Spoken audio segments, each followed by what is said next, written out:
إلى حضرة النبي المصطفى سيدنا ومولانا محمد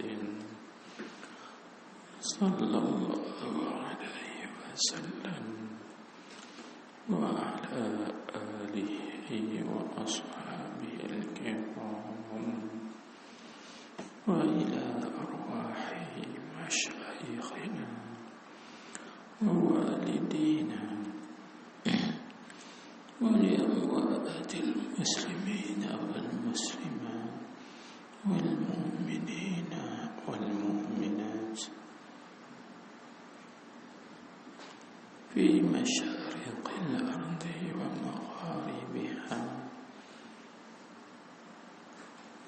شيء لله وله. الفاتحة. أعوذ بالله من الشيطان الرجيم. بسم الله الرحمن الرحيم. الحمد لله رب العالمين الرحمن الرحيم مالك يوم الدين إياك نعبد وإياك نستعين اهدنا الصراط المستقيم صراط الذين أنعمت عليهم غير المغضوب عليهم ولا الضالين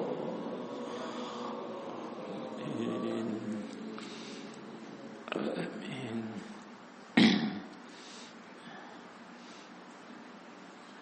بسم الله الرحمن الرحيم. إن الحمد لله نحمده ونستعينه ونستغفره ونتوب إليه من شرور أنفسنا ومن سيئات أعمالنا. من يهد الله فلا مضل له ومن يضلل فلا هادي له. أشهد أن لا إله إلا الله وحده لا شريك له وأشهد أن سيدنا محمدا عبده ورسوله وسيد عباده وخاتم رسله وعلى آله الأطهار وصحبه الأبرار ومن اهتدى بهديهم إلى يوم الدين. اللهم صل على سيدنا ومولانا محمد عبدك ورسولك وحبيبك بالعالمين. اللهم صل وسلم وبارك عليه في النبيين والمرسلين. اللهم صل وسلم وبارك عليه في كل وقت وحين. اللهم صل على درة الشرائع وخاتمها المكرم.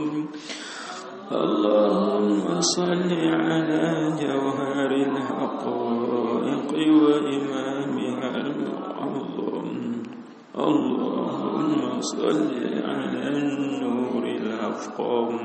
اللهم صل على الرسول الأعظم البدر الأنوار الجمال الأزهار والإنسان الطاهر المطهر والخليفة الأكبر والعلم الأظهر ذي الجلال الأشهر والذكر العطر والروح المعنبر. اللهم اجعلنا به لك من الشاكرين وإليك به من الواصلين ولوجهك وحدك من العابدين الراكعين.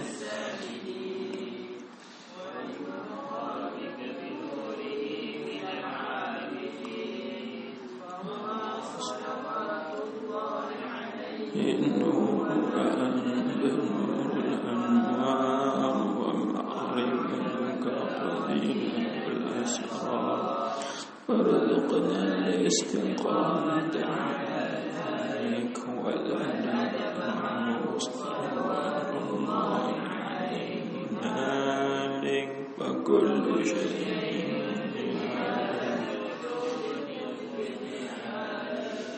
إلا وجها فارزقنا حبك وقربك ورضاك رضي الله عنهم ورضوا عنك ربنا والحمد لله رب العالمين.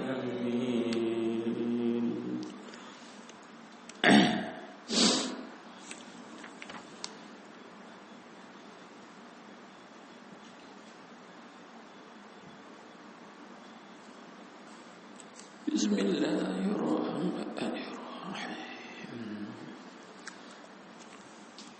الحمد لله رب العالمين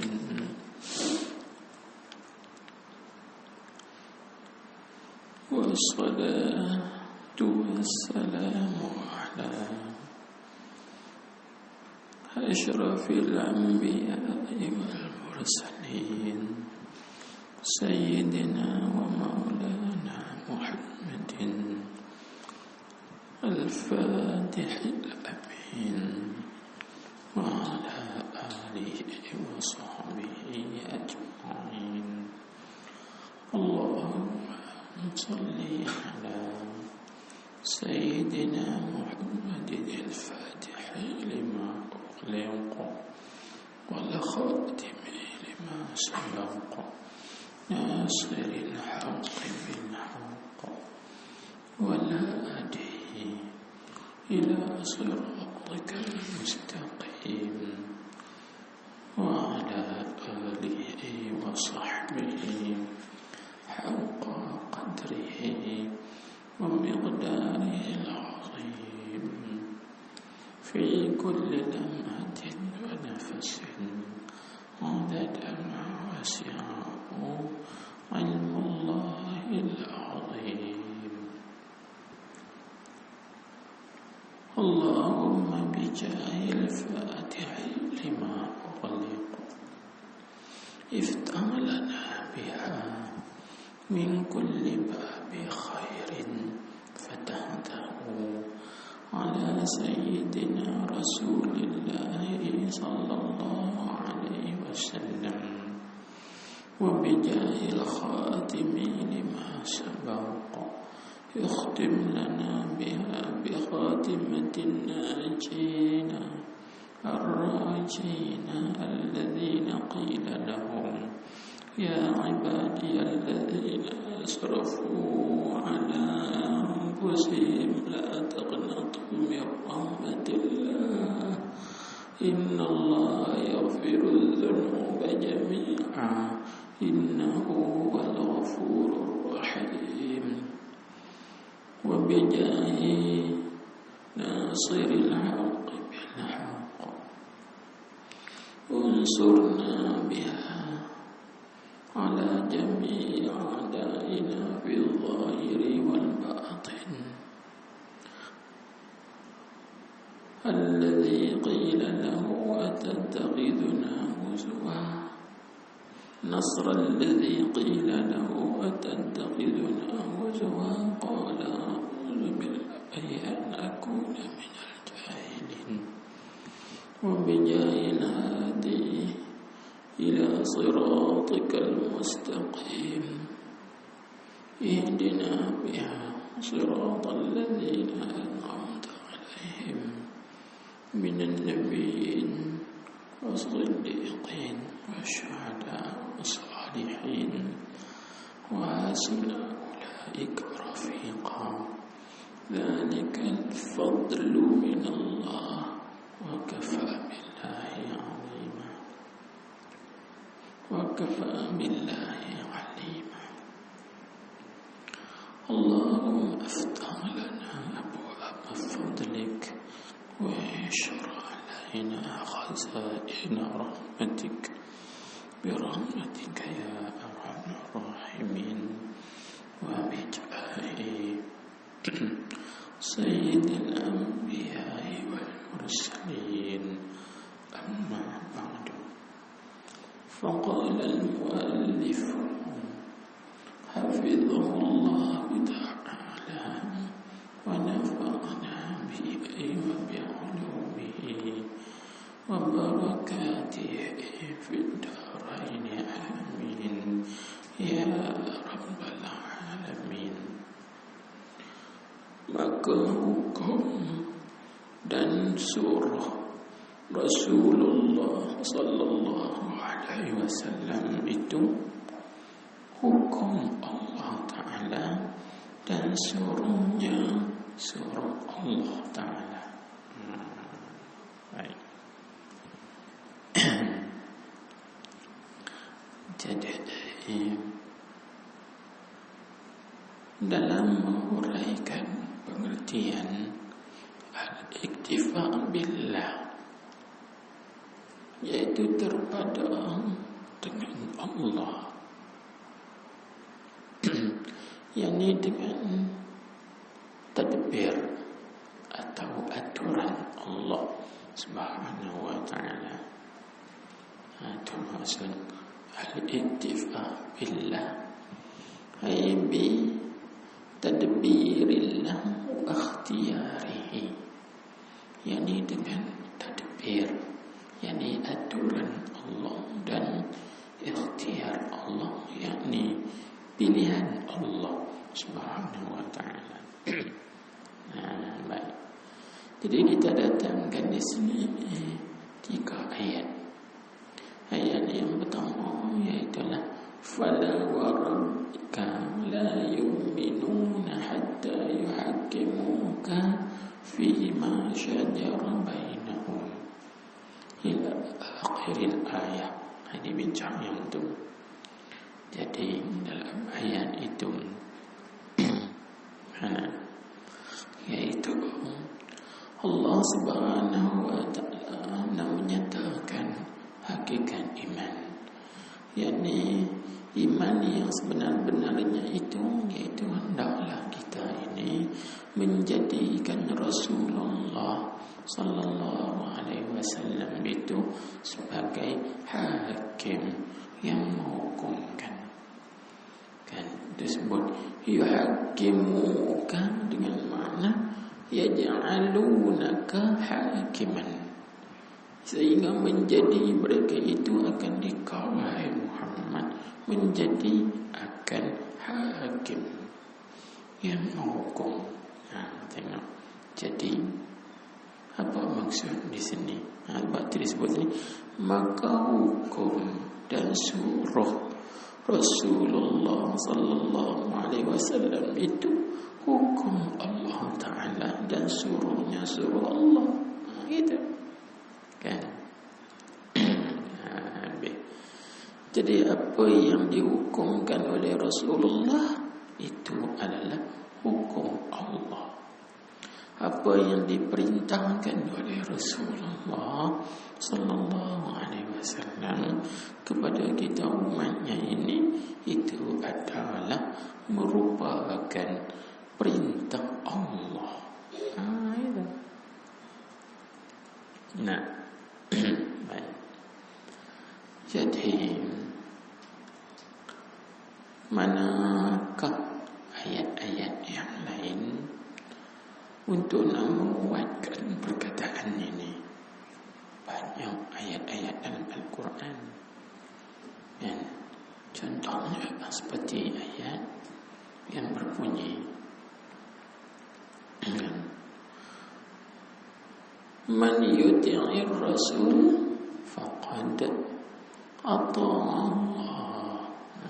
Itu salah satu ayatnya. Barang siapa yang taat dan patuh akan Rasul, ini akan Nabi Muhammad sallallahu alaihi wasallam, maka sesungguhnya telah taat ia akan Allah. Tengok, itu letakkan taat Rasul itu mendapati taat Allah. Tengok itu. Jadi kalaulah Rasul itu menghukumkan satu hukum, maka seperti Allah Ta'ala menghukumkan. Bila mana Rasul sallallahu alaihi wasallam ini menyuruh kita buat satu suruhan, maka itu berarti Allah Ta'ala lah yang suruh. Itu. Baik.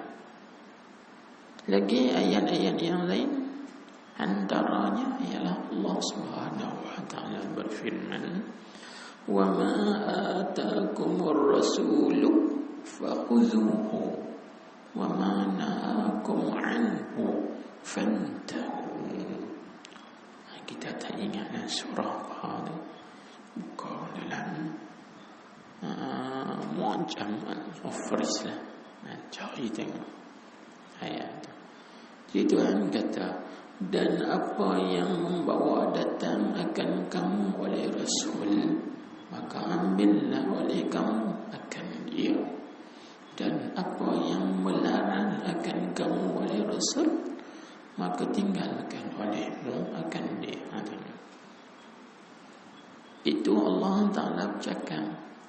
Jadi apa yang Tuhan Rasul bawa, ambillah.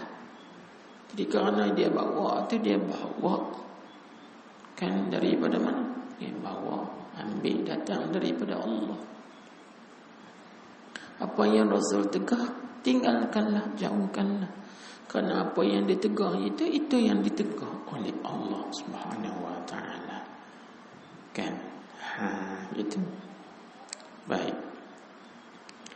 Antara ayat lagi kita ambil untuk nak menyokong, kuatkan lagi perkataan ini, iaitu Allah Ta'ala berfirman. Tuhan kata apa? Innal ladzina yubayi'unaka innama yubayi'una Allah. Kan? Lepas itu Allah Ta'ala perkuatkan lagi dengan firman-Nya, yadullahi fawqa aydihim. Tengok. Itu dalam surah Al-Fatih ayat 10. Tuhan kata apa? Innal ladzina yubayi'unaka, sesungguhnya orang-orang yang mubaya'ah mereka itu akan dikau, wahai Muhammad. Innama yubayi'una Allah, hanya sahaja mereka itu berbay'ah akan Allah. Tengok. Tuhan letakkan siapa yang bay'ah dengan Rasulullah seperti mana dia berbay'ah dengan Allah. Baik, Tuhan berkuatkan lagi, yadullah, tangan Allah, fawqa aydihim, di atas tangan-tangan mereka itu. Tengok, asalnya maksud tangan di situ tangan Nabi Muhammad sallallahu alaihi wasallam, letak di atas tangan-tangan depa ketika berbai'ah, kan? Tapi Tuhan kata yadullah, tangan Allah. Walaupun kita tahu ayat tu ayat mutasyabihah, itu dalam bab tauhid, dalam bab mutasyabihah wajib kena takwil, kan? Sama ada takwil ijmali ataupun takwil tafsili. Itu kita tak bincanglah tu. Kita bincang sini dulu. Sehingga Allah Ta'ala kata begitu. Tangan Allah di atas tangan mereka. Takkan Allah Ta'ala bai'ah dengan mereka orang beriman. Yang berbai'ah dengan yang beriman itu ialah Rasulullah sallallahu alaihi wasallam. Bai'atu disebut. Jadi kesemuanya itu nak menguatkan mana? Nak menguatkan ayat yang kita baca, wa ma yantiqu 'anil hawa in huwa illa wahyun yuha. Ayat yang kita baca semarin, iaitu Nabi kita tak bertutur, tak bercakap mengikut kemahuan pendapatnya sendiri.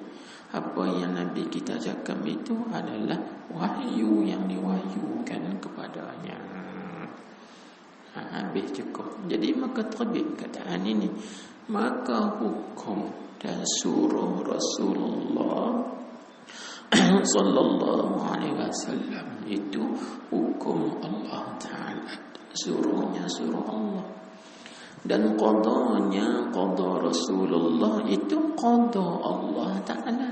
Tengok, sama ada hukumnya dan qadanya itu. Qada mana? Qada Allah tadi setuju dengan hawa kemauan nafsu hamba Allah, atau tidak setuju. Setuju ke tak setuju, maka ya tak ya, kita kena inqiyad. Kembali balik kepada kita bincang semalam. Inqiyad iaitu hukum taklif. Setuju ke tak setuju ke, suka ke tak suka dengan kemauan nafsu kita, wajib atas kita ini inqiyad, ikut taat dan patuh. Itu mana inqiyad. Maka inqiyad ini seperti kita bincang semalam, duduk di bawah hukum taklif. Mau ke tak mau ke, setuju ke tak setuju ke dengan nafsu, wajib atas kita ni kena istislam, taslim. Maka taslim ini duduk di bawah hukum tasrif. Kita baca semalam. Jadi dua ni, hukum taklif dengan hukum tasrif, wajib atas tiap-tiap orang yang beriman. Mau ke tak mau ke, wajib. Setuju ke tak setuju dengan nafsu kita, kemauan kita, wajib. Kita dapat tidak? Kan? Kita dapat tidak dah, wajib. Itu. Lepas tu dia duduk sini. Baik. Dan jika tu dia panggil, dan jika biji itu maksudnya sempit lah, sempit dada. Dan jika biji itu bahasa lama lah, bahasa kitab kan. Biji, bila bahasa sekarang ni panggil sempit. Sempit dada. Dan jika biji yang sempit dada, tak lapang dan susah, itu satu makna. Bila sempit, susah hatilah. Dan jika biji dan susah atas hamba yang mukmin sekalipun, maka wajib atasnya, atas hamba yang mukmin tu wajib taslim, serahkan. Wajib kena serah. Sebab taslim ni di bawah hukum tasrif, kan? Hukum tasrif kita serahkan kepada mana? Kepada aturan Allah, pilihan Allah. Maka kita ini tidak ada pilihan. Tak ada pilihan. Ditilik hakikatlah. Lepas tu fikir pada syariat, kita diberi pilih. Mula dah. Tuhan bagi akal yang pilih. Mana baik, yang mana tak baik, yang pilih jalan syurga ke neraka ke. Tuhan bagi akal tu. Itu syariat, dia ada usaha ikhtiar. Letak gelok kan. Bila pihak hakikat, memang kita ini pilih ke tak pilih, wajib kena serah, terima lah. Terima lah. Itu. Dan tengok inqiyad, atau pada kata taslim, artinya wajib atasnya, atas hamba tu, suka ke tak suka kan, wajib atasnya inqiyad, ikut. Jadi inqiyad ini duduk di bawah hukum taklif. Maka dia terjemah apa taslim, apa inqiyad, dia terjemah. Ini tidak tafsir bagi makna taslim. Apa itu taslim? Menserahkan, menerima dan mengikut. Itu tafsir bagi inqiyad. Inqiyad, menerima. Kan? Sebab kita ini hamba. Bila mana kita ini hamba, maknanya kita ini duduk di bawah perintah Tuhan kita. Kan? Ibarat macam yang kita, dan kita ini bekerja, maka kita ada bos, toke panggil. Maka kita ini duduk di bawah perintah bos atau toke. Kau suka toke nak atok ke mana? Dia nak atok kat ni, dia nak atok kat tu. Kita ni kena ikutlah. Ikutlah. Lepas tu serahlah kau ni. Macam orang kerja dengan kerajaan. Kan? Kerajaan. Kerja polis ke, tentera ke. Tengok orang atasan. Ni aku nak pergi letak dekat camp ni. Kena pergi duduk kat camp tu. Dia atok dah. Kawan ni duduk kat camp ni, kawan ni kat camp ni. Jangan orang kerja cikgu juga. Orang tak orang kena pergi mengajar di Sabah. Tu dia. Jadi mau tak mau kena ikut. Kena pergi Sabah. Pergi Sarawak. Ikut juga. Tuhan bagi inqiyad. Sebab dihukum taklif. Lepas tu bila sana ada orang tasrif dah kita sana, taslim lah. Serah lah. Itu contoh untuk nak bagi faham saja. Kan? Maka Allah Subhanahu wa taala begitu juga dia memerintah kita ini. Sebab apa dia kata dia memerintah kita? Sebab dunia, akhirat. Maka Tuhan sebut dah, falillahil akhiratu wal ula. Tuhan sebut dalam ayat Quran kan. Maka bagi Allah Ta'ala itu akhirat dan dunia. Artinya dunia ini milik Allah. Falillah lam lil milki, milik Allah. Akhirat pun milik Allah. Jadi dunia dan akhirat itu milik bagi Allah Subhanahu wa taala. Berarti Allah Taala itu Tuhan punya bagi dunia dan juga akhirat. Baik segala apa yang ada dalam dunia dan juga akhirat itu dipanggil mamluk, yang dimiliki ataupun yang dirintah oleh Malik, oleh Tuhan punya. Jadi kita ini duduk dalam dunia, berarti kita ini diperintah oleh Tuhan kita. Siapa? Allah. Maka perintah tu ikut dia. Dia nak suruh apa, dia nak tegur apa.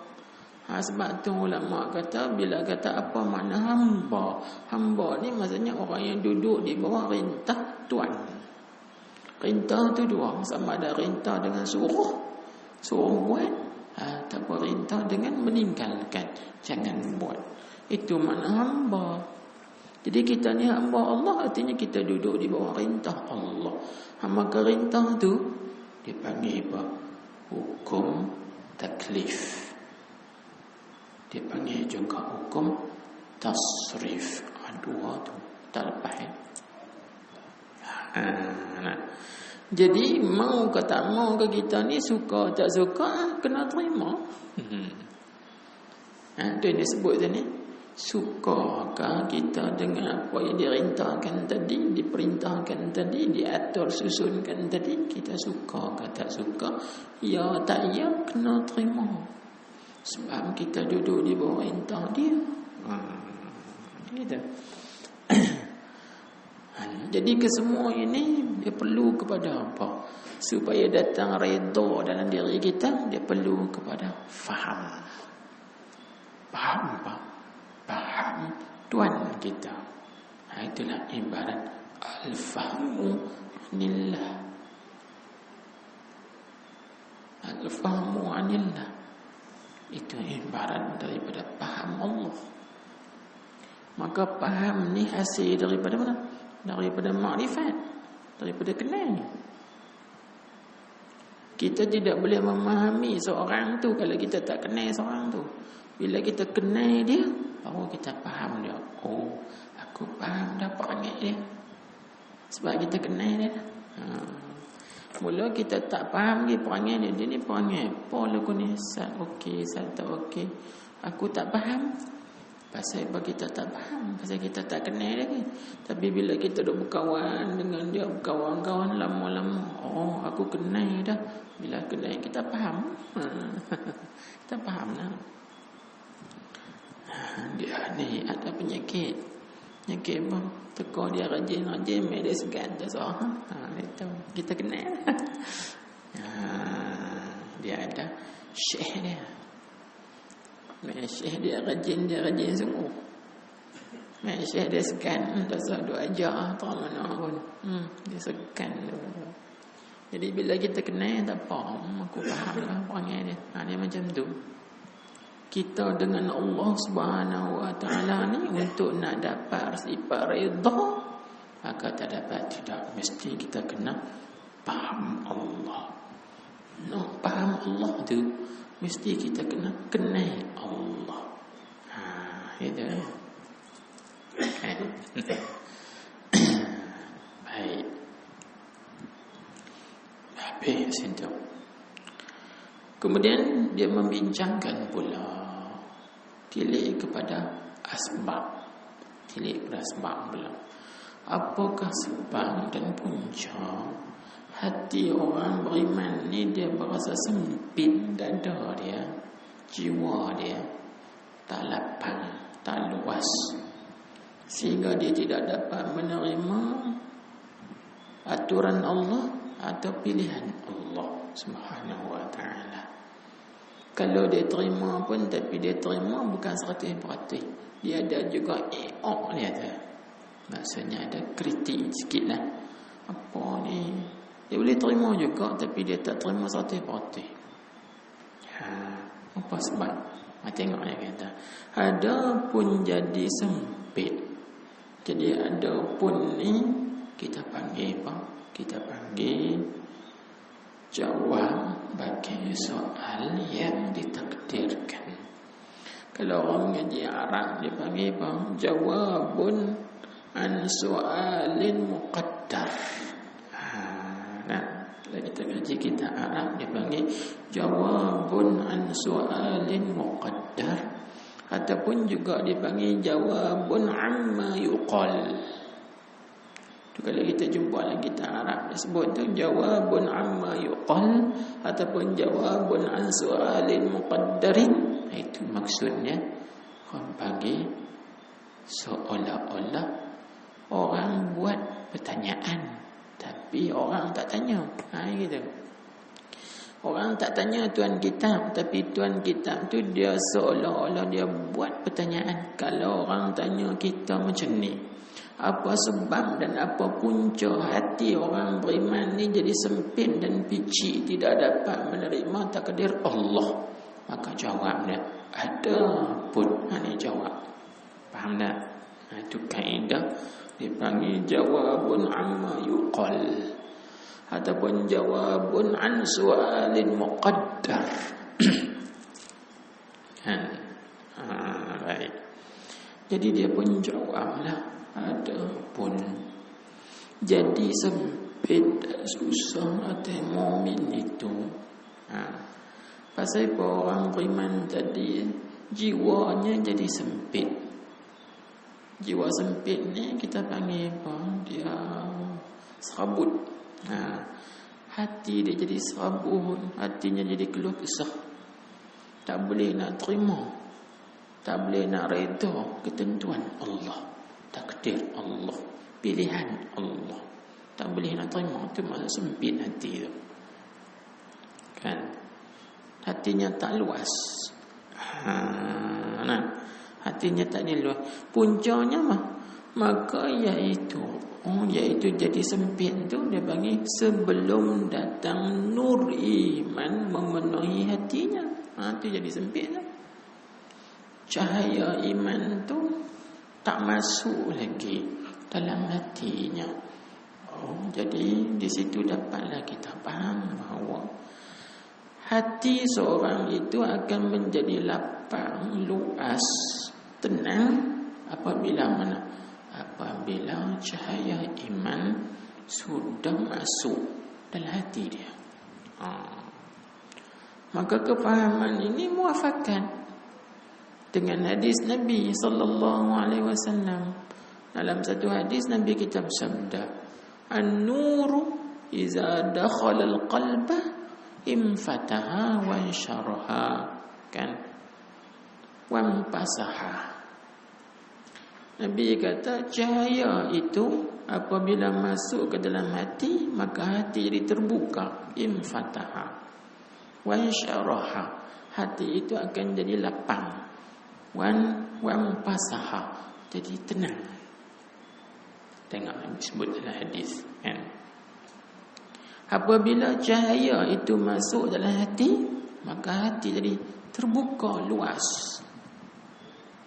lapang dan juga tenang.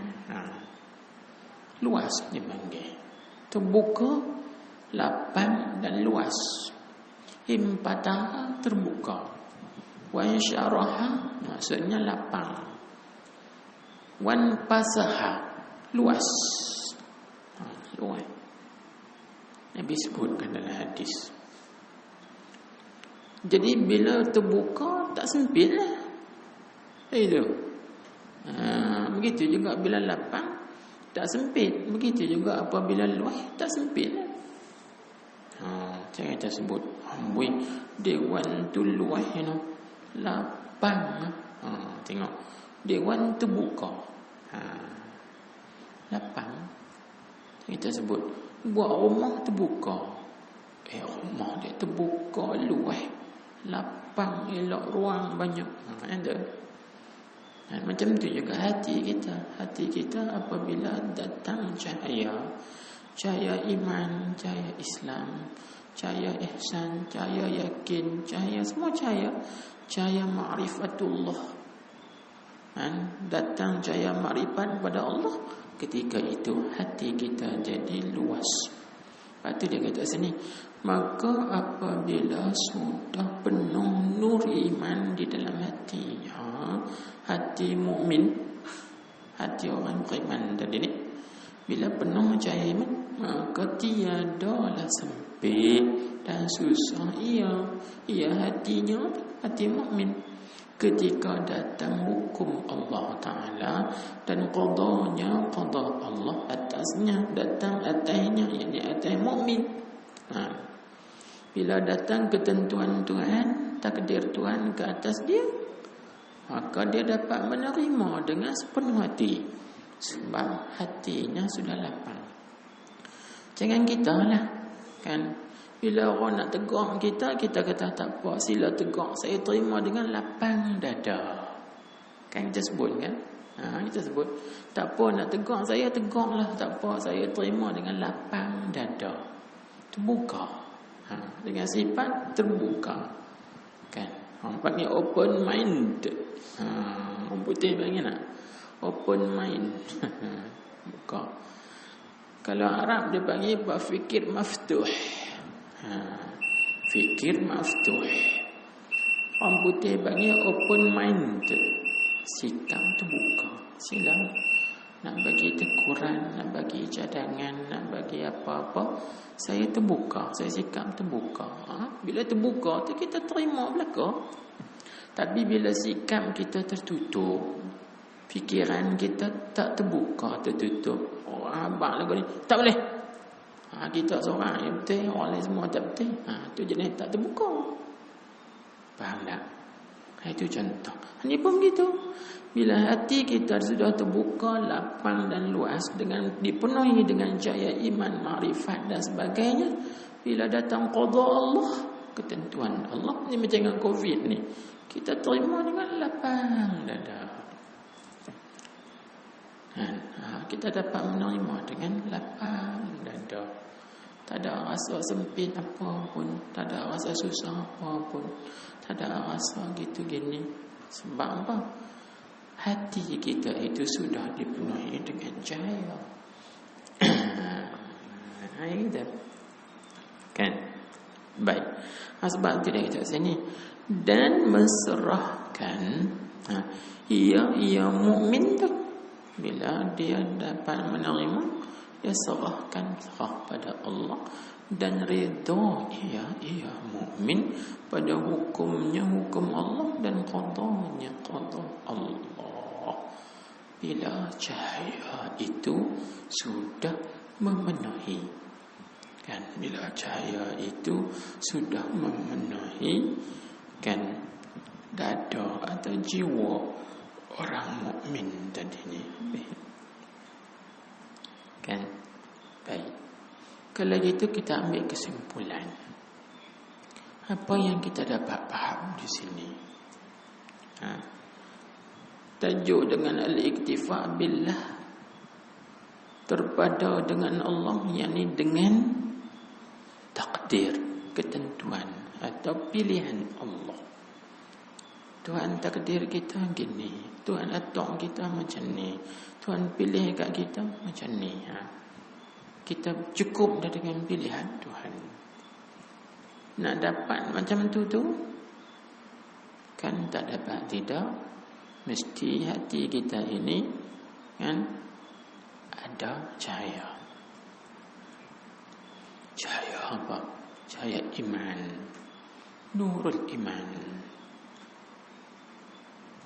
cahaya ma'rifah, cahaya tauhid, dan lain-lain lagi lah cahaya-cahaya. Itu ada cahaya. Ibarat macam ni lah, senang. Macam yang kita duduk di dalam satu bilik atau rumah yang kelam, cahaya sikit pun tak masuk. Kita rasa lapang tak? Tak rasa lapang, rasa lagu sempit tu. Walaupun rumah besar, walaupun kita duduk di tengah padang. Contohnya kita duduk tengah padang yang lapang luas, tapi kelam gelemat sikit pun tak ada cahaya. Cahaya bulan tak ada, cahaya bintang tak ada, cahaya kelip-kelip pun tak ada, kan? Cahaya rokok daun pun tak ada. Kan isap rokok daun tu ada gak cahaya, kan? Dia keluar cahaya besar, luas sikit. Kan? Cahaya rokok daun pun tak ada.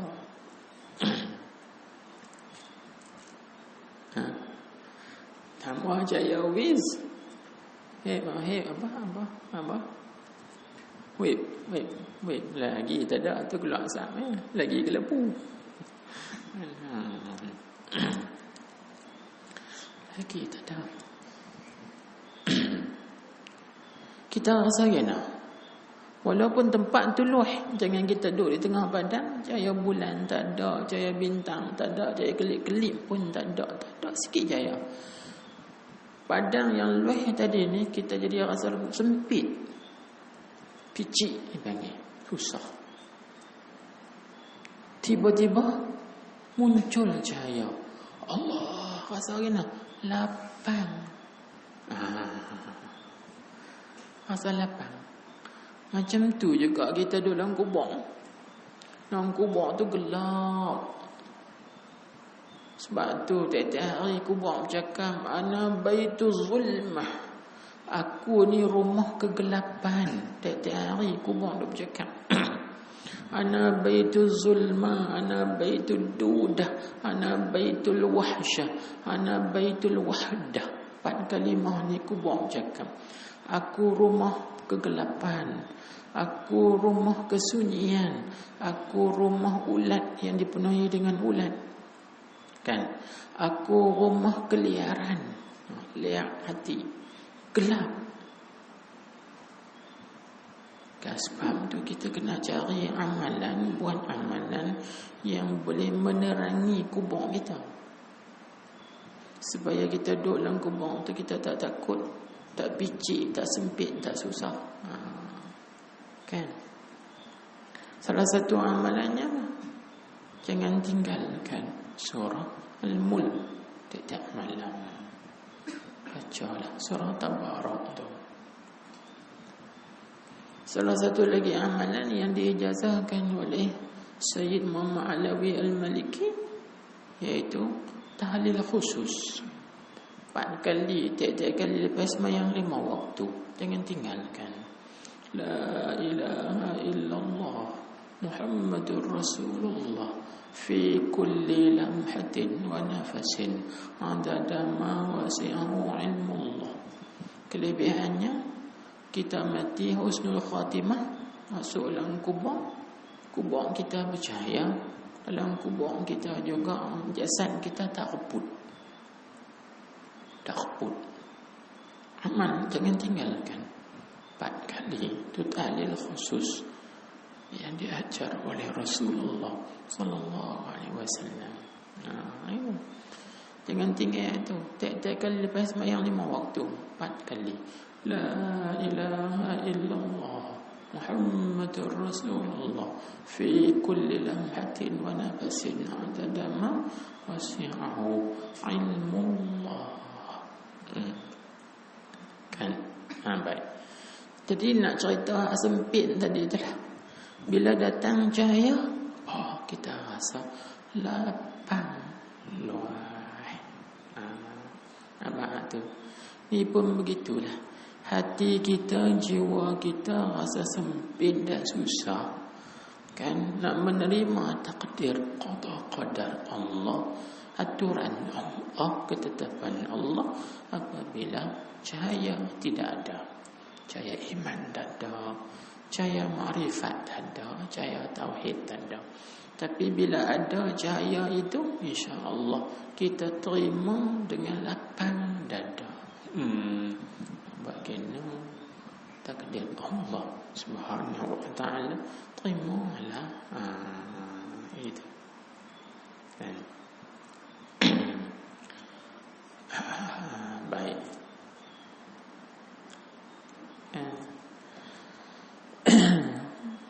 Gitu. Jadi kaedahnya ingat, seorang itu tak akan dapat redha. Kita tulis, seorang itu tak akan dapat redha dengan qada qadar Allah, melainkan dengan ia memahami Allah. Dia faham Allah. Dan sambung balik. Dan faham Allah itu tidak akan dapat melainkan dengan ma'rifat akan Allah. Kenal Allah.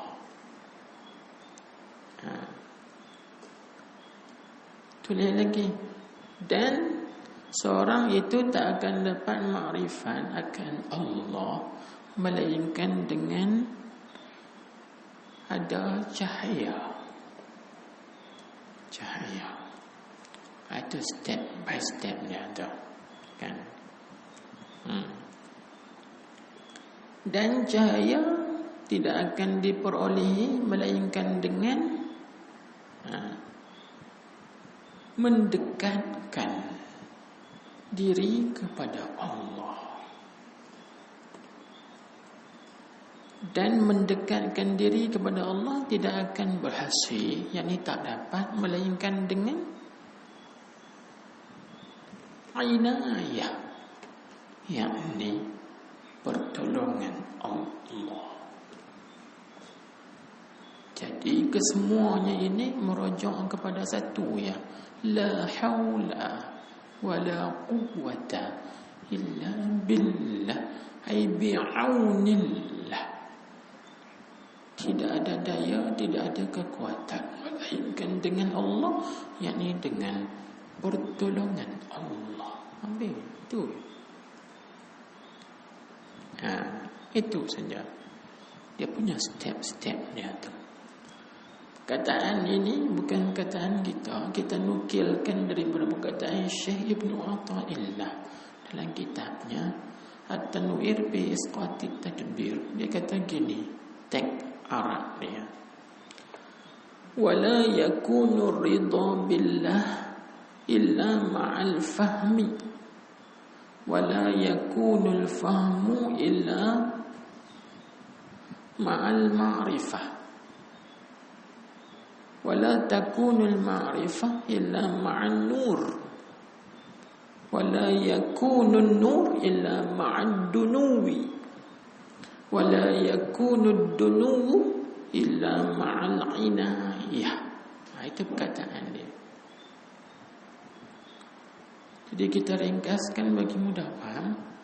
Seorang itu tak akan dapat redha dengan Allah, yakni dengan qada qadar Allah, melainkan dengan faham Allah. Dia faham Allah, insya-Allah dia akan dapat redha dengan qada qadar Allah. Seorang itu tak akan dapat memahami Allah, melainkan dengan dia mengenali Allah. Maknanya al-fahmu anillah, faham Allah tak akan dapat melainkan kita kenal Allah. Jangan kita sebut tadi kan, kita nak faham seseorang tu kena kenal dia.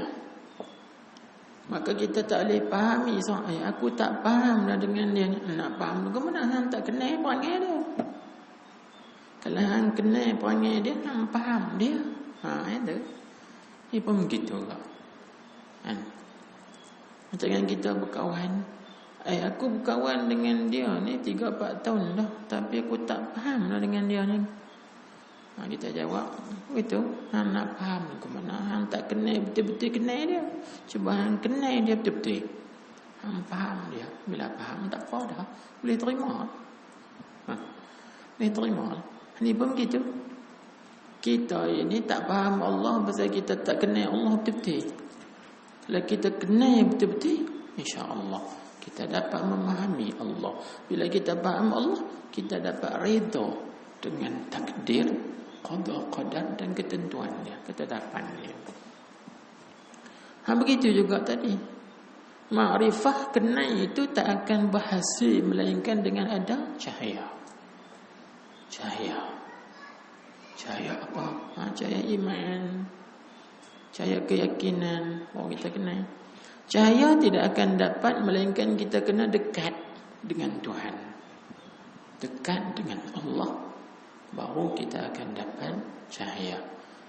Dekat tak akan dapat melainkan dengan pertolongan Tuhan. Kalau Tuhan tak tolong seorang tu, pakai dia jauh lah, dia tak dekat lah dengan Tuhan. Lepas tu kita ini kena syukur, alhamdulillah Tuhan tolong kita ni. Tuhan tolong kita dengan hidayat dia. Tuhan tolong kita dengan taufik dia. Kita dapat buat taat. Dengan buat taat kita dapat dekat dengan dia. Dengan taat tadi kita dapat cahaya. Dengan cahaya kita dapat makrifat. Dengan makrifat kita dapat faham. Akhirnya dapatlah redha dengan ahkam dia. Sama ada ahkam taklif ataupun ahkam tasrif. Itu aturannya tu. Aturannya tu. Atok bagi elok, susun bagi elok. Atas ke bawah, bawah naik ke atas. Kalau bawah, kalau atas naik ke bawah, kalau atas turun ke bawah, redha, faham, makrifat. Lepas tu orang panggil nur, cahaya. Lepas tu dunu, dekat. Lepas tu inayah. Inayah. Kalau bawah naik ke atas, inayah dulu. Lepas tu dunu, dekat. Lepas dekat nur, cahaya. Lepas cahaya orang panggil dapat makrifat. Lepas makrifat dapat faham. Lepas faham baru dapat redha. Tu naik atas, turun ke bawah, bawah naik ke atas. Dia pusing betul.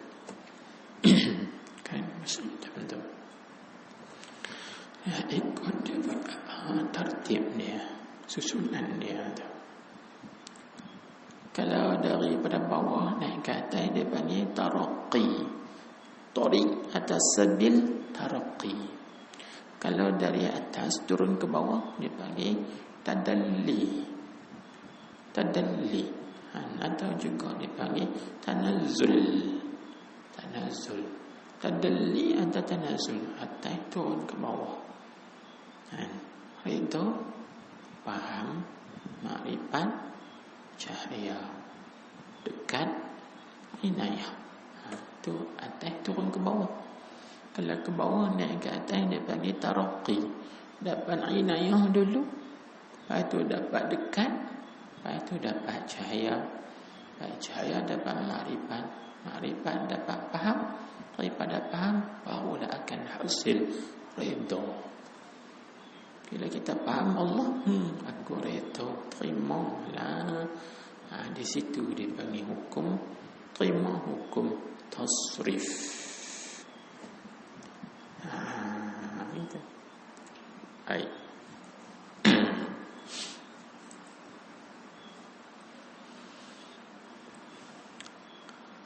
Tengok kita balik seperti mana ini misal contoh bagaimana bagi kata sempit dan susah hati tu. Sempit dan susah atas mukmin tadi sebelum datang cahaya. Misalnya seperti mana berkata Syekh Ibni Athaillah As-Sakandari radhiyallahu anhu. Dia kata apa?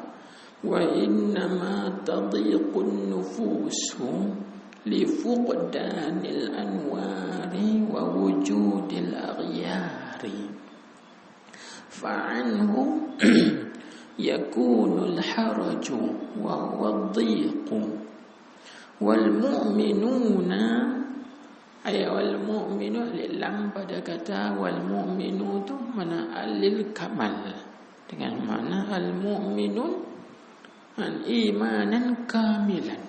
Yang kita wal mu'minuna laysu kadzalik iz nurul imani mala'a qulubahum fattasa'at wa insyarahat fakanat wasi'atan binuril wasi'il alim. Itu perkataan Syekh Ibnu Atha. Kataan ini dalam kitab At-Tanwir bi Isqati Tadbir. Boleh tengok dalam kitab ada. Mana kita ada. Jadi tengok terjemahan dia. Dia kata apa? Dia kata artinya bagi itu insya-Allah lah. Betul lah. Tak gaduh. Betul lah. Insya-Allah. Baik. Artinya dan hanya sanya jadi sempitlah segala jiwa itu. Jadi jiwa seseorang, semua orang ni jiwa dia jadi sempit, tak lapang dadanya, tak luas dadanya, tak terbuka dada dia. Kan? Jadi bila sempit artinya dia tidak dapat menerima takdir Allah Subhanahu wa taala. Aku tak boleh terima itu. Walau benda tu berlaku dah. Sepatutnya bila berlaku dah nak kata nak ini jadi, nak kata ni sebelum jadi tak apa. Kan? Atau orang panggil sedia payung sebelum hujan, dah hujan dah baru nak sedia payung tak jadi. Bahasa lokal lah. Jadi sebelum jadi tu kita beringat. Tu tak apa lagu tu. Ni dah jadi dah. Bagaimana lagi? Terimalah. Kan terimalah. Baik. Ini tengok dia kata. Jadi bila seorang itu ditimpa kepadanya satu qada qadar yang ditentukan, tapi dia tidak dapat menerima takdir, itu apa puncanya? Puncanya jiwa dia sempit. Jadi punca jiwa sempit itu kerana apa? Dua sebab. Tengok dia kata. Hanya sahaja jadi sempitlah segala jiwa itu kerana itu pertama ilan kerana luputnya segala cahaya. Dhamirnya tu ke depan dah. Dia tak ada rajak dah. Luputnya segala mana luput segala cahaya. Cahaya iman tak ada. Cahaya tauhid tak ada. Tu segala cahaya tu mana cahaya iman, cahaya tauhid, cahaya makrifat tak ada. Tak ada dalam diri. Sebab tu dia jadi sempit. Jadi susah serabut. Kira nak marah orang. Tu gitu kan. Jiwa dia sempit kerana cahaya tak ada. Cahaya zikir tak ada. Sebab tu dia tak tenang. Kalau dia ada cahaya zikir, insya-Allah dia tenang. Sebab Tuhan sebut dalam Al-Quran, ala bi zikrillah tatma'innul qulub. Ketahuilah dengan mengingati Allah, mengenang Allah itu, hati-hati akan menjadi tenang. Jadi mana cahaya zikir itu sebab bagi menenangkan hati, jiwanya tenang. Itu kita tengok orang-orang soleh kan, tenang ya mereka sebab ada cahaya. Kan? Cahaya di situ. Jangan sebut. Jadi dia kata dan wujudnya akhirat, dhamirnya itu pun tak ada rojak. Nya itu ke depan dah. Wujud akhirat. Wujud benda-benda yang lain daripada Allah Subhanahu wa taala.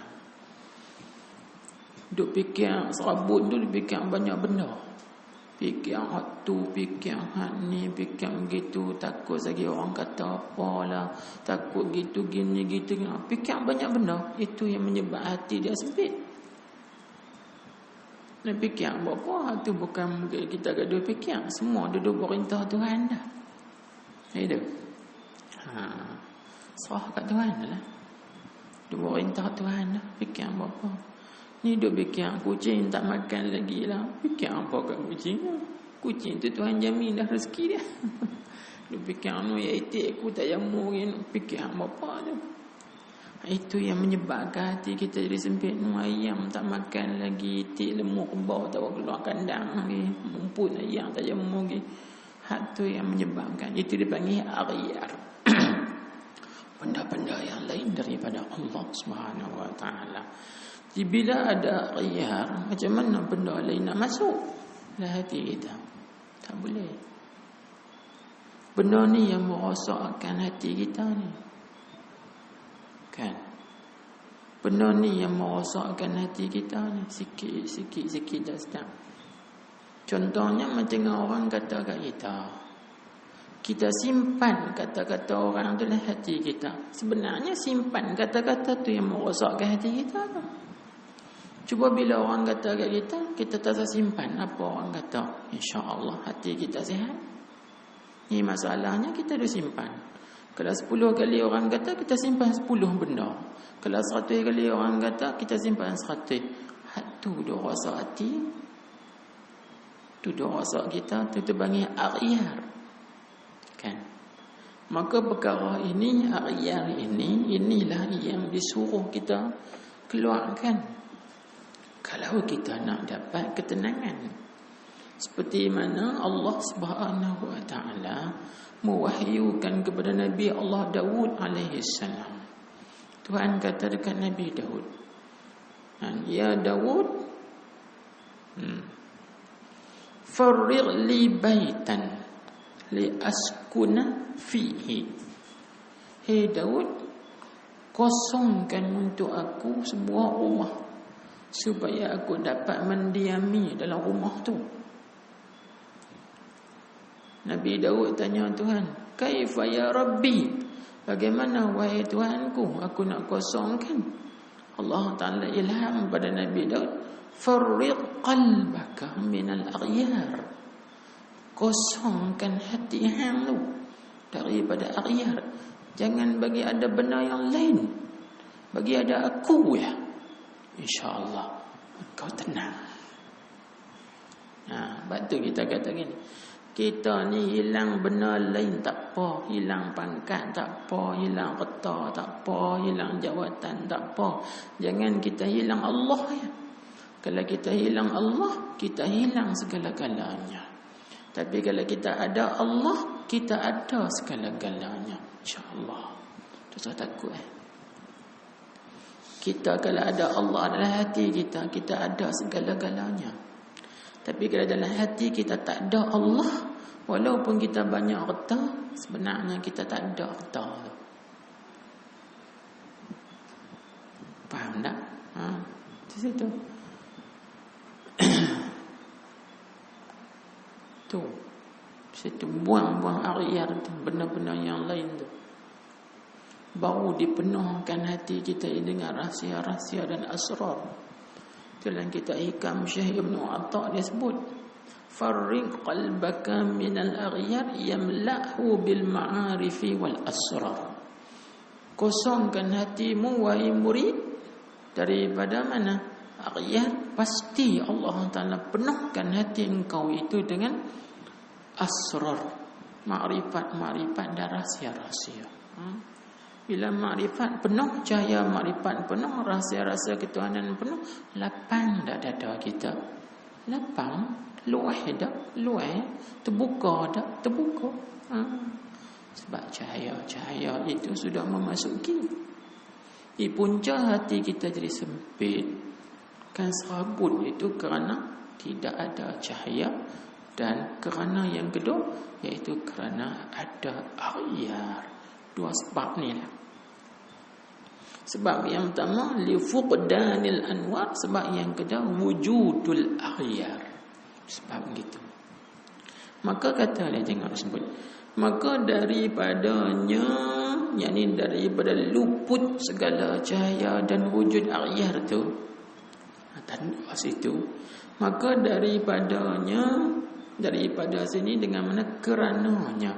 Maka kerananya, yakni kerana luput segala cahaya dan wujud aghyar itu, ada sempit hati dan jiwa. Itu punca dia. Hati seorang itu jadi sempit, jiwanya jadi sempit, serabut. Kerana cahaya sudah luput. Yang ada dalam dirinya hanya aghyar, benda-benda yang lain daripada Allah Subhanahu wa ta'ala. Gitu. Berarti kita kena biasakan, latih hati kita ni, jangan bagi ada benda lain, bagi ada Allah ya. Tu yang kata iktifak billah, cukup dengan Allah. Aku tak mau lah, hati aku tak mau bagi ada benda lain. Bagi ada Allah ya, Allah cukup dengan Allah.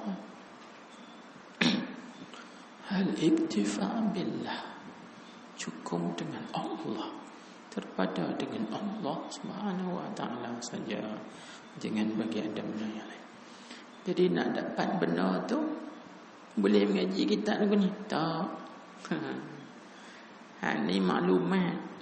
Nak dapat benda tu dia perlu kepada riyadah mujahadah, tarbiyah, suhbah. Kalau setakat mengaji ya, kita tak riyadah, tak mujahadah, pada adat jangan harap kan. Sebab benda ini diambil daripada mujalasah. Sebab itu dalam hadis Nabi kata apa? Ta'allamul yaqin, pelajarilah oleh kamu akan yakin. Nak belajar ni ngaji kitab ke? Tak. Nabi tak kata ta'allamul yaqin bit ta'allumil kitab, bit ta'limil kitab, dengan mengajar kitab ataupun dengan belajar kitab dah. Tapi Nabi kata ta'allamul yaqin bi mujalasati ahlil yaqin. Pelajarilah yakin, iaitu dengan cara kita duduk bersama dengan orang yakin. Apa makna istilah mujalasah? Mujalasah ini duduk di bawah tarbiyah mereka, riyadah mujahadah yang ditentu, diatur oleh mereka. Untuk nak dapat yakin, oh kita dapat yakin. Siapa tu juga bila kita mengaji kita kata sabarlah. Adakah sabar tu dengan mengaji bab sabar? Belum tentu orang mengaji bab sabar dia dapat sabar. Tak. Kesabaran nak dapat melalui tarbiyah. Duduk dengan orang yang sabar, belajar pada orang yang sabar, insya-Allah kita dapat kesabaran. Tarbiyah daripada orang yang sabar, kita dapat kesabaran. Kan? Kalau setakat mengaji kitab bab sabar ya, baca kitab bab sabar, tak dapat sabar. Sebab sabar ni bukan jenis maklumat, dia jenis praktikal. Faham tak? Gitu, jenis praktikal. Demikian juga dengan redha. Redha dengan qada ni praktikal. Bukan kita ngaji kita tersabar redha dengan qada terus dapat redha. Dah. Dia kena riyadah, latih tubi mujahadah, lawan dengan nafsu. Duduk di bawah tarbiyah baru dapat. Gitu kan. Baik. Itu yang Imam Ghazali. Dia ni falsafah hebat dah ilmu dia belaka. Tapi akhirnya tak boleh, dia kena cari guru juga. Kita dah cerita dah kan. Kena cari guru juga, sebab benda ni benda jenis tarbiyah, bukan benda ambil maklumat semata-mata. Baik. Itu disebut daripada luput segala cahaya dan wujud akhir itu ada sempit hati dan jiwa. Sedangkan orang-orang yang beriman yang sebenar-benarnya, yang sempurna iman, itu kita terjemah siap dah. Isyarat kita abang tadi alif lam pada kata kan wal mu'minuna tu alif lam lil kamal. Hai wal mu'minuna imanan kamilan laisu kadzalik. Gitu.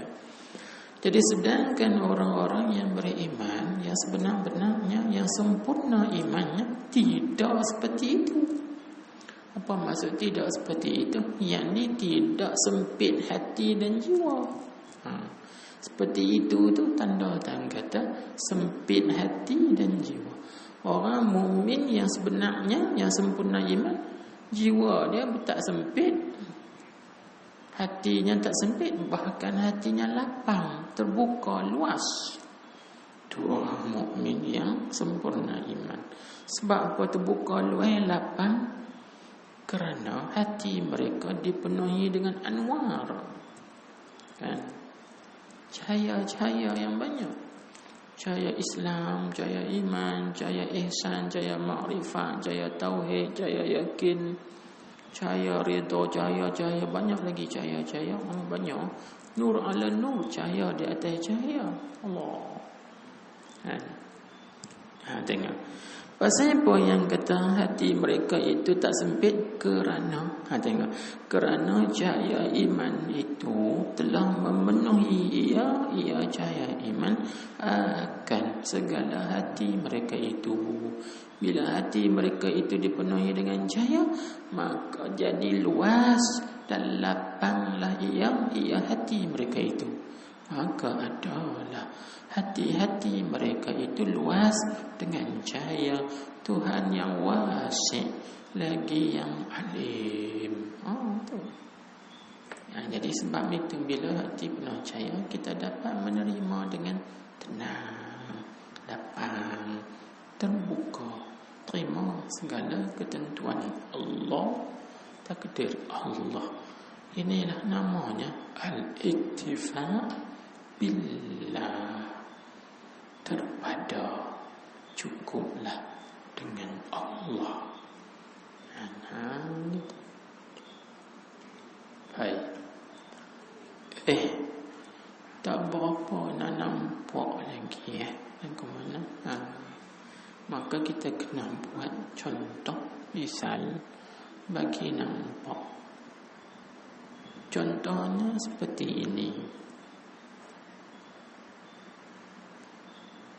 Contoh ni kita sebut dah dalam kitab Jam'ul Asrar. Tengok balik. Yang ada 10 perkara yang menguatkan hati seorang itu untuk memikul dan menanggung segala qadar Allah Ta'ala, kan? Adik tengok situ balik. Cuma kita sebut ni. Misalnya seperti mana? Seperti kalau kita buat kita lah. Kalau kita ni duduk dalam sebuah rumah tu kelam, tak ada sikit cahaya pun. Tiba-tiba orang kata kita, kedekung, kita pun kata adui, sakit nak mempuih, tapi tak mempuih. Orang Kedah macam tu lah kan, adui lah sakit nak mempuih, tapi tak mampu. Semua mampu. Tidur nak mampu, makan nak mampu, penat nak mampu, tapi tak mampu. Ya. Tu orang Kedah. Cakapan mereka. Semua banyak mampu. Aduh, sedap nak mampu. Bihun sup ni tak mampu. Contoh nak misalnya. Nanti baik. Tiba-tiba orang kata kita kedekut. Kita berkata, aduh sakit mampu. Siapa kata ni? Kita maki orang tu, pong sakit ni. Hang tahu tak sakit kalau kena kan macam mana? Maki pong macam-macam. Tiba-tiba orang buka lampu, pak. Bilik yang kelam tadi nampak cahaya. Tengok, loh. Yang tibai kita tadi ni guru kita, atau pak kita, atau mak kita, atau raja kita. Lepas tu kita jadi kena sengam lah. Nak kata apa?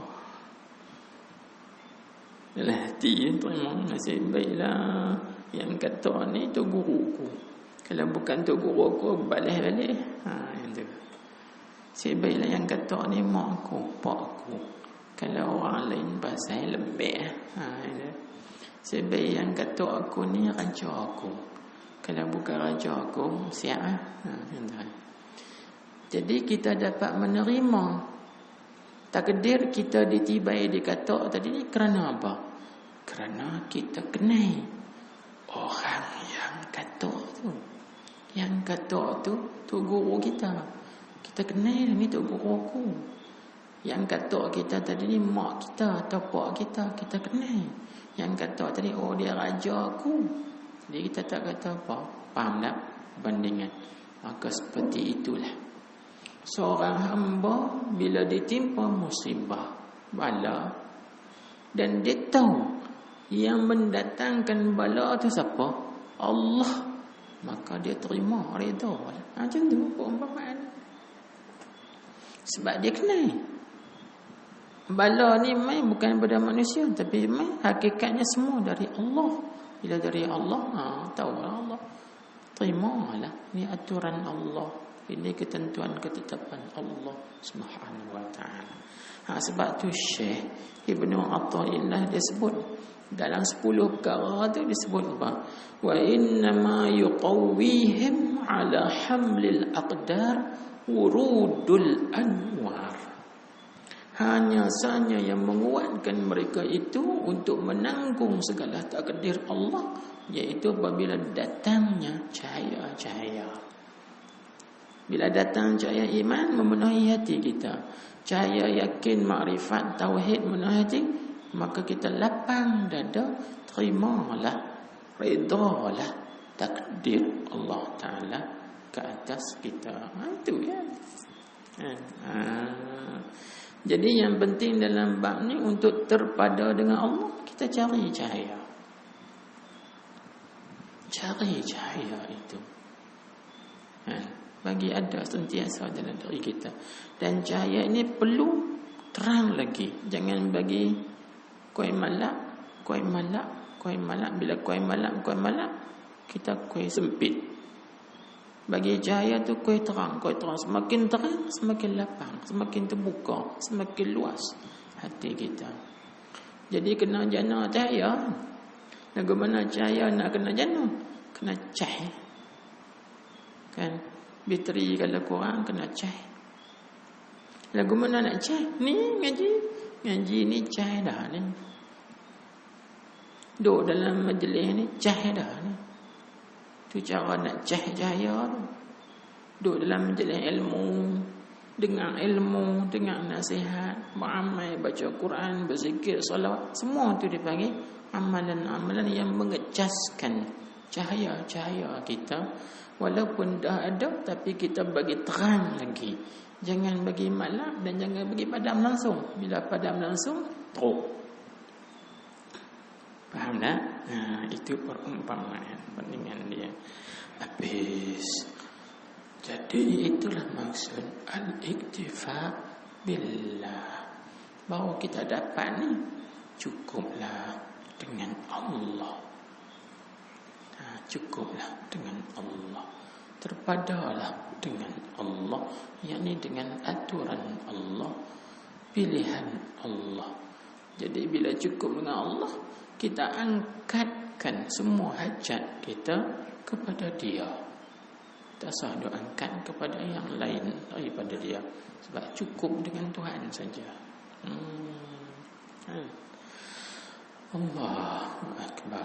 Habis firman Allah Ta'ala, am lil insani ma tamanna falillahil akhiratu wal ula. Situ dululah, wallahu a'lam. Ini ayat yang kedua, dipanggil ayat yang menunjuk di atas al-iktifaq billah, terpada dengan Allah. Wallahu a'lam. Bismillahirrahmanirrahim. Alhamdulillahi rabbil alamin. Wa sallallahu wa sallam alaihi. Allahumma aftah alaina hikmataka wa yashur alaina rahmataka ya arhamar rahimin. Allahumma hdina wa saddidna. Allahumma inna nastaudi'uka ma 'allamtana wa fadlu ilayna inna hajatana ilayk bi rahmatika ya arhamar rahimin. Rabbana atina fid dunya hasanah wa fil akhirati hasanah wa qina adzabannar. Wa sallallahu wa sallam alaihi walhamdulillahi rabbil alamin. Ini apa bulan?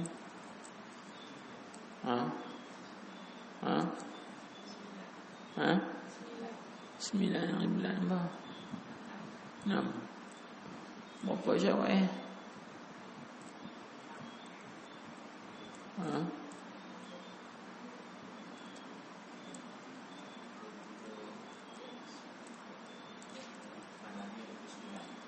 Sembilan Syawal.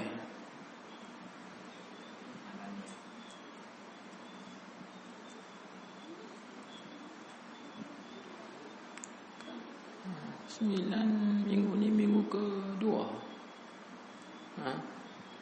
Minggu kedua. Kedua ke ketiga?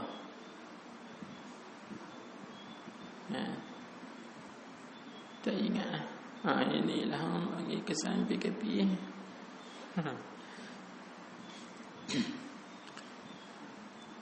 Sebab besok ada orang nak hantar lembu seekor untuk korban. Kita dah fikir air dekat dah ke air raya korban.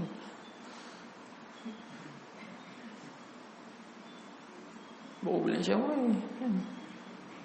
Korban bulan Zulhijjah. Maknanya lepas Syawal Zulkaidah sebulan lagi kan? Lepas sebulan baru 10 Zulhijjah. Dua ada sebulan 10 hari. Lebih kurang tu esok di penantang lalu. Siapa nak belah bulan?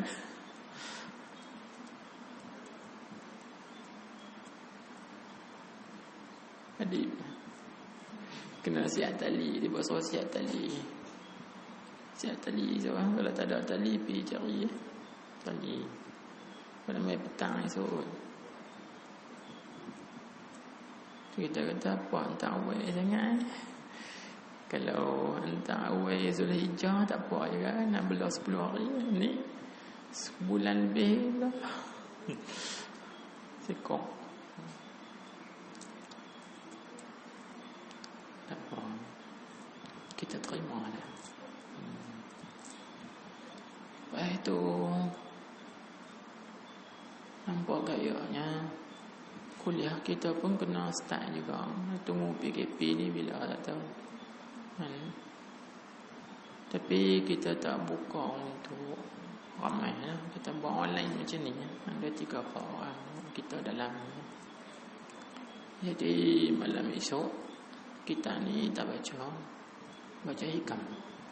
Kalau minggu kedua kan, baca hikam bi Madian. Esok hikam bi Madian. Lepas tu minggu ketiga tu ikut aturan dia. Minggu keempat tu kita mula Durun Nafis. Durun Nafis. Dah habis dah kita Malu Sofi mula Durun Nafis. Lepas tu hari Sabtu ni start macam biasa, tapi online lah. Tak buka untuk orang luar kan. Sampai pergi habis PKP boleh main, tak baru kita buka untuk orang luar.